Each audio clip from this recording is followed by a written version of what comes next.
मेरे यहाँ स्वागत करता हूँ आप सभी का एक बार फिर से अपने YouTube channel Kartik nursing education पर, जहां हमारा आज का टॉपिक होगा फीटल सर्कुलेशन।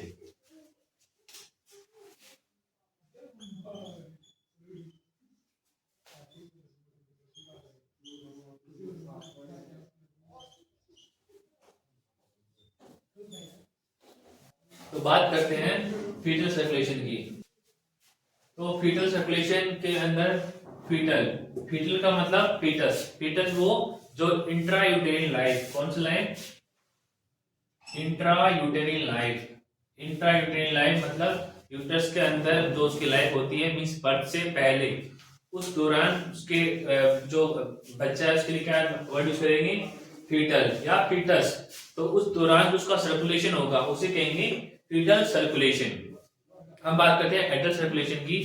तो एडल्ट सर्कुलेशन के अंदर हमारे जो सर्कुलेशन में जो हमारा जो हार्ट होता है, हमारा जो हार्ट पंपिंग करता है, वो पंपिंग के अलावा हमारा जो O2 का फिल्ट्रेशन होता है, मींस एक्सचेंज ऑफ गैसेज, वहां हमारा लंग्स काम आता है। क्या काम आता है? लंग्स। लेकिन हमें पता है कि फीटस के जो ऑर्गन्स होते हैं वो फुली डेवलप या फुली फंक्शनल नहीं होते हैं। तो फीटस के बॉडी के अंदर सर्कुलेशन, जब हार्ट के द्वारा ब्लड सर्कुलेट किया जाता है तो वहां पे जो एयर का फिल्ट्रेशन होता है, मींस ऑक्सीजनेशन होता है, वहां पे लंग्स तो है लेकिन इमेच्योर है, फंक्शनल नहीं है। तो वहां पे जो O2 का फिल्ट्रेशन कौन करेगा? तो वहां पे बच्चे में प्लेसेंटा, क्या? प्लेसेंटा के पास, कहां पे? प्लेसेंटा के पास एक बैरियर है। बैरियर के एक साइड में मदर का ब्लड होता है, एक साइड में बेबी का ब्लड होता है। तो बीच में जो एक बैरियर है, वहां पे दोनों ब्लड के बीच में बैरियर है, लेकिन इस बैरियर के थ्रू यहाँ पे गैसेज का एक्सचेंज होता है। क्या होता है? गैसेज का एक्सचेंज होता है, जहां पे O2 को बॉडी में लिया जाता है और CO2 को मदर ब्लड में मिक्स कर दिया जाता है। तो ये सब काम होता है प्लेसेंटा पे। तो आइए बात करते हैं फीटल सर्कुलेशन की। तो आइए समझते हैं फीटल सर्कुलेशन को एक बार फिर से डायग्राम के साथ। तो ये है फीटल सर्कुलेशन।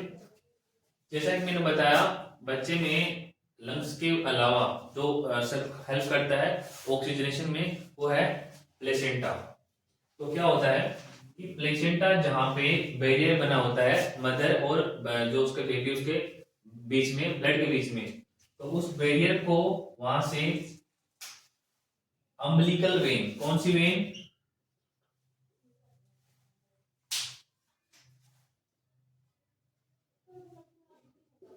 अम्बिलिकल वेन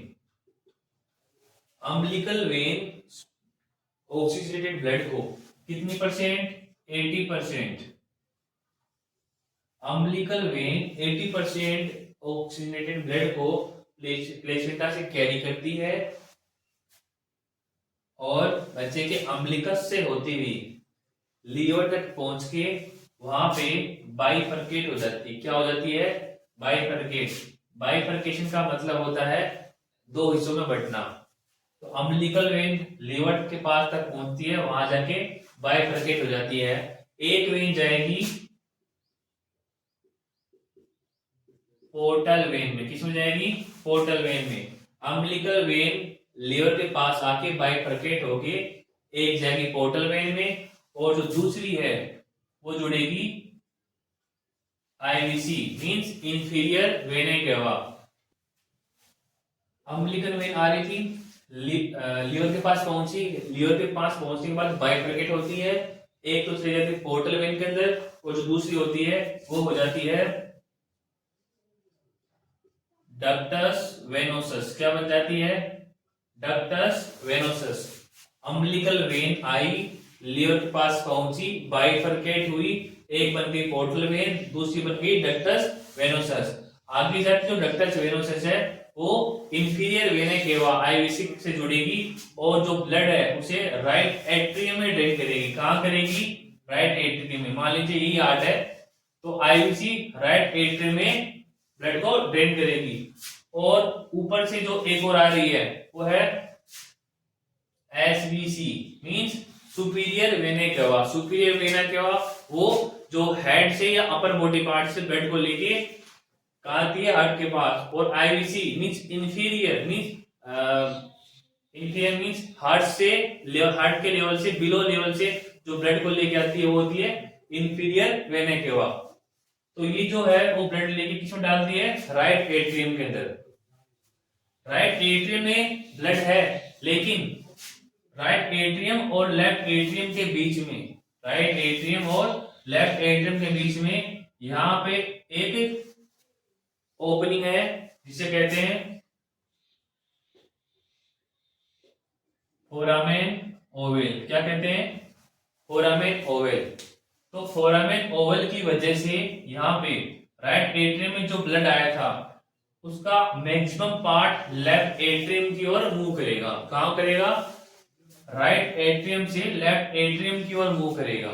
ठीक, अब राइट एट्रियम से राइट वेंट्रिकल में ब्लड जा रहा है, ब्लड तो गया है लेकिन जितना जाना चाहिए उससे कम गया है। कारण फोरामेन ओवल से जो मैक्सिमम अमाउंट ऑफ ब्लड थी वो किसे चला गया, लेफ्ट एट्रियम के अंदर। तो राइट वेंट्रिकल में यहाँ ब्लड कम पहुंच पाया है। अब राइट वेंट्रिकल से ब्लड किस में जाएगा, लंग्स के अंदर। किसी मदद से, पल्मोनरी आर्टरी।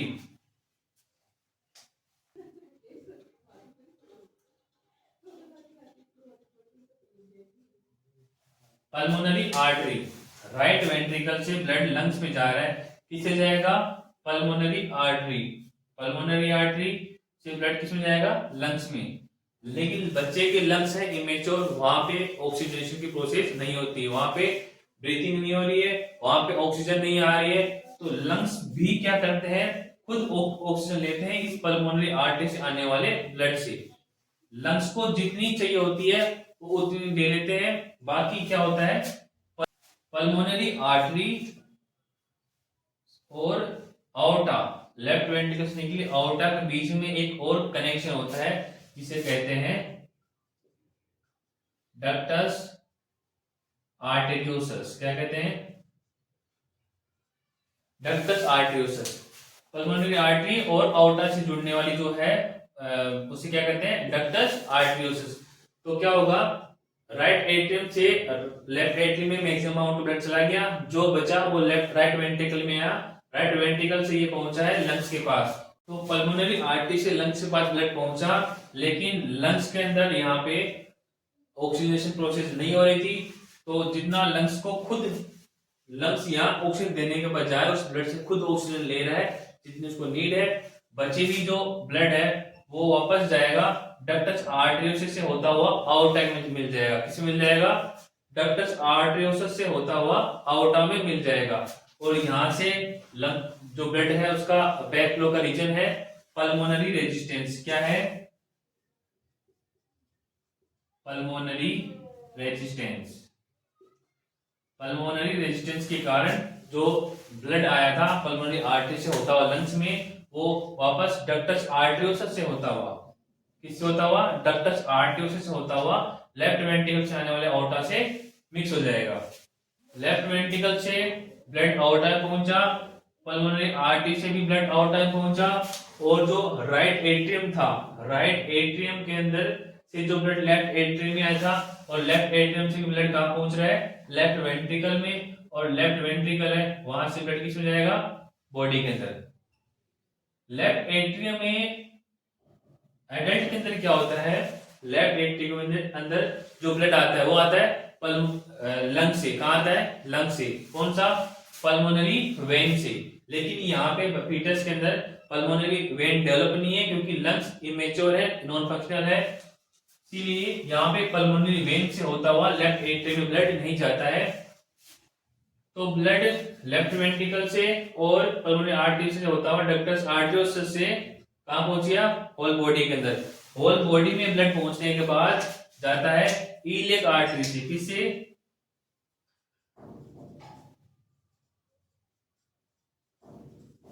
ईलियक आर्टरी। किससे, ईलियक आर्टरी। बॉडी से ब्लड गया ईलियक आर्टरी से, और ईलियक आर्टरी से वो जुड़ता है अम्बिलिकल आर्टरी। इससे जुड़ा अम्बिलिकल आर्टरी, और अम्बिलिकल आर्टरी से होता हुआ वो पहुंच गया प्लेसेंटा के पास, और प्लेसेंटा में पास जाने के बाद वहां पे गैसेस का एक्सचेंज हो जाएगा। तो अम्बिलिकल आर्टरी में क्या हुआ, जब अम्बिलिकल वेन से 80% ऑक्सीजन गई थी, उसके बावजूद भी अम्बिलिकल आर्टरी जब वापस आती है तो यहाँ पे लगभग 60% ऑक्सीजन होती है। कितनी होती है? 60% ऑक्सीजन होती है। फीटल सर्कुलेशन और एडल्ट सर्कुलेशन में जो डिफरेंस है वो है मेन दो। फीटल सर्कुलेशन में और एडल्ट सर्कुलेशन में जो डिफरेंस है वो ये है, पहला है लंग्स की इमेच्योरिटी। क्या है? लंग्स की इमेच्योरिटी। फीटस के लंग इमेच्योर होते हैं जबकि एडल्ट के मेच्योर होते हैं। सेकंड है प्लेसेंटा। यहां पे वर्क कौन कर रहा है? प्लेसेंटा वर्क कर रही है। ठीक है।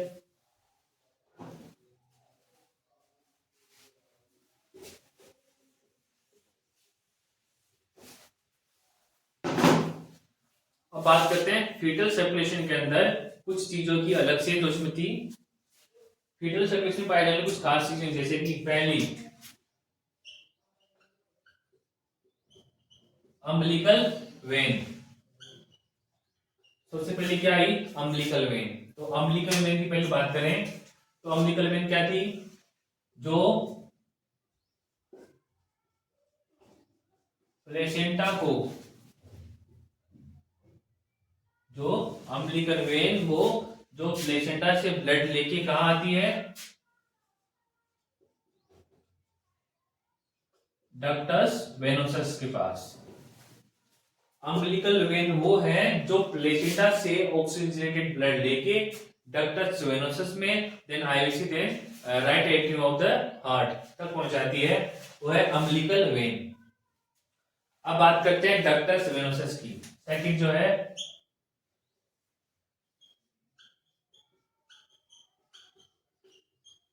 Ductus venosus. Ductus venosus connection है किसके बीच का? अम्बिलिकल वेन का। पहला umbilical when and IVC inferior vena cava. Ductus venosus के बाद बात करते हैं हम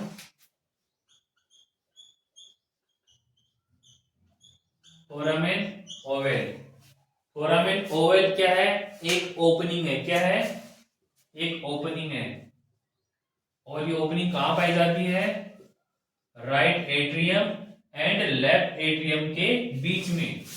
राइट एट्रियम और लेफ्ट एट्रियम के बीच में एक ओपनिंग पाई जाती है, इसका नाम है फोरामेन ओवल। अगला जो हमारा टर्म है वो है डक्टस आर्टेरियोसस। क्या है? Ductus arteriosus. तो डक्टस आर्टियोसस भी एक कनेक्शन है किसके बीच का? ये कनेक्शन है pulmonary artery and outta. Pulmonary artery और आउटा के बीच का कनेक्शन कौन सा है? Ductus arteriosus and ductus venosus है। अम्बिलिकल वेन और इंफीरियर वेन केवा के बीच का। अगला लास्ट हमारा इसमें अम्बिलिकल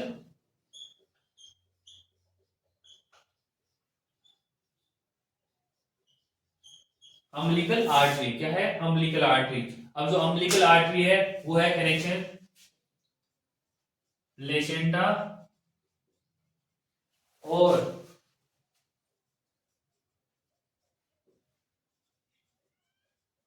ईलियक आर्टरी। किसका? प्लेसेंटा और ईलियक आर्टरी का कनेक्शन है। फीटल लाइफ की हमने बात की कैसे फीटल सर्कुलेशन कंप्लीट होता है, लेकिन जब बच्चे का बर्थ हो जाता है उसके बाद क्या होता है? बच्चे के बर्थ के बाद वहां पे दो तरीके के बदलाव आते हैं। दो तरीके के बदलाव। पहला वहां पे लंग्स मैच्योरिटी हो जाती है। लंग्स मैच्योरिटी बर्थ के तुरंत बाद नहीं होती, उसमें फिर भी टाइम लगता है, लेकिन लंग अपना फंक्शन स्टार्ट कर देता है आफ्टर द बर्थ। बर्थ के तुरंत बाद लंग्स में मैच्योरिटी नहीं आती है, लेकिन वो अपना फंक्शन स्टार्ट कर देता है। सेकंड है सेपरेशन ऑफ प्लेसेंटा। बर्थ के बाद दो चीजें, प्लेसेंटा सेपरेशन हो गया, उसके बाद हुआ ही, जब प्लेसेंटल सेपरेशन हुआ था बच्चे में, तो क्या हुआ, ऑक्सीजन सप्लाई नहीं हो पाई और उसको फिलफिल करने के लिए वहां पे लंग्स ने अपना फंक्शन स्टार्ट कर दिया। तो ये दो चीजें हुई थी बच्चे के बर्थ के बाद। सपोज कीजिए ये हमारा हार्ट है, हार्ट के चारों चेंबर है, राइट वेंट्रिकल से जुड़ा है हमारा लंग्स, क्या जुड़ा है, लंग्स। तो राइट वेंट्रिकल से जो लंग्स जुड़ा है, लंग फंक्शनल नहीं है, तो यहां क्या होगा, पल्मोनरी रेजिस्टेंस, पल्मोनरी रेजिस्टेंस के कारण जो ब्लड है वो बैकफ्लो होगा, यहां पे आएगा, डक्टस आर्टरियोसस से गया आउटा में, और यहाँ पे प्रेजेंट था राइट एट्रियम और लेफ्ट एट्रियम के बीच में फोरामेन ओवल। तो यहाँ जब पल्मोनरी रेजिस्टेंस के कारण यहाँ रेजिस्टेंस बना, यहाँ के कारण एट्रियम में रेजिस्टेंस बना, उसके कारण ब्लड जो है वो राइट टू लेफ्ट काम मूव करेगा, राइट टू लेफ्ट बाईपास करेगा ब्लड। फीटस की बात चल रही है, लेकिन जब फीटस का जन्म हुआ मीन्स एक ही आफ्टर बर्थ पल्मोनरी रेजिस्टेंस खत्म हो गया, क्या हो गया, पल्मोनरी रेजिस्टेंस खत्म हो गया, तो क्या होगा, यहाँ रेजिस्टेंस नहीं है, तो अब दोनों साइड में इक्वल प्रेशर होगा, दोनों साइड इक्वल प्रेशर होगा, इसलिए अब right to left blood bypass नहीं होगा। तो जो फोरामेन ओवल है, फोरामेन ओवल वो जो एक ओपनिंग थी वो भी बंद हो जाएगी। तो हमारी हमने 5 चीजें देखी थी फीटल सर्कुलेशन के अंदर, उन चीजों के बारे में बात करते हैं एक बार। पहले थी हमारी अम्बिलिकल वेन। आफ्टर बर्थ जो क्या होगा, हमारी जो अम्बिलिकल वेन थी वो चेंज हो जाएगी, किसमें, लिगामेंटम टेरिस,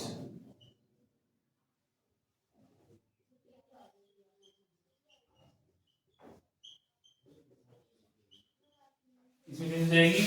अम्बिलिकल वेन थी वो लिगामेंटम टेरिस में चेंज हो जाएगी।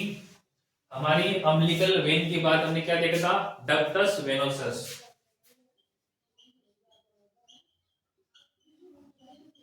डक्टस वेनोसस, डक्टस वेनोसस किस में चेंज हो जाएगी, लिगामेंटम वेनोसस। अब डक्टस वेनोसस किस में चेंज होगी, लिगामेंटम वेनोसस। हमने बात की राइट एट्रियम और लेफ्ट एट्रियम के बीच में एक ओपनिंग की, फोरामेन ओवल।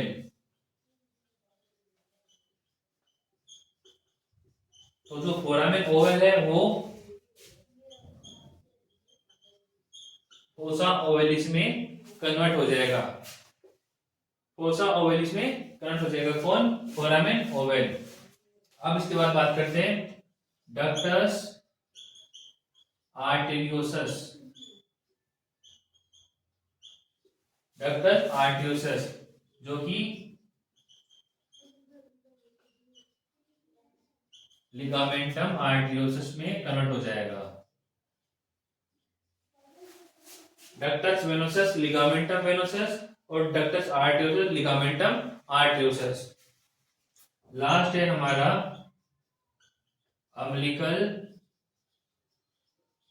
आर्टरी, कौन सी, अम्बिलिकल आर्टरी। तो जो हमारी अम्बिलिकल आर्टरी थी वो लिगामेंट आर्टरी में कन्वर्ट हो जाएगी। अम्बिलिकल वेन लिगामेंटम टेरिस में कन्वर्ट हुई, डक्टस वेनोसस लिगामेंटम वेनोसस में कन्वर्ट हो गई, फोरामेन ओवल फोसा ओवलिस में, डक्टस आर्टेरियोसस लिगामेंटम आर्टेरियोसस में, और अम्बिलिकल आर्टरी लिगामेंट आर्टरी में चेंज हो जाएंगे आफ्टर दी बर्थ।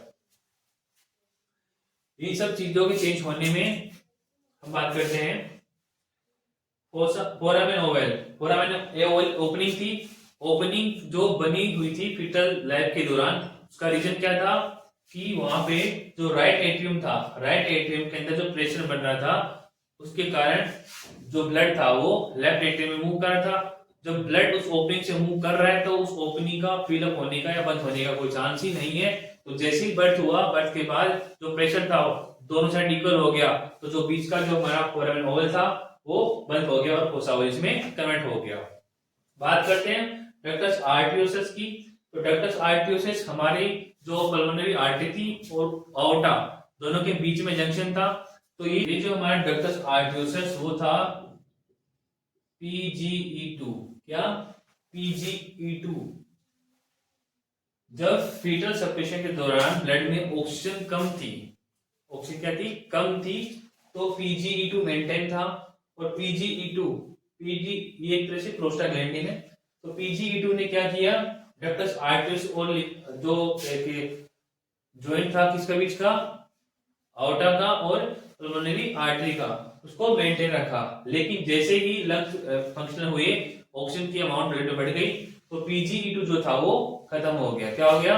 PGE2 खत्म हो गया। इसके बाद डक्टस आर्टरियोस जो एक कनेक्शन था वो मेंटेन ना हो सका और वो बंद हो गया, तो डक्टस आर्टरियोस भी लिगामेंट आर्टरियोसिस में कन्वर्ट हो गया। सो ये था हमारा आज का टॉपिक, फीटल सर्कुलेशन। तो थैंक यू गाइस, जुड़े रहिए हमारे साथ हमारे यूट्यूब चैनल पर, कार्तिक नर्सिंग एजुकेशन पर।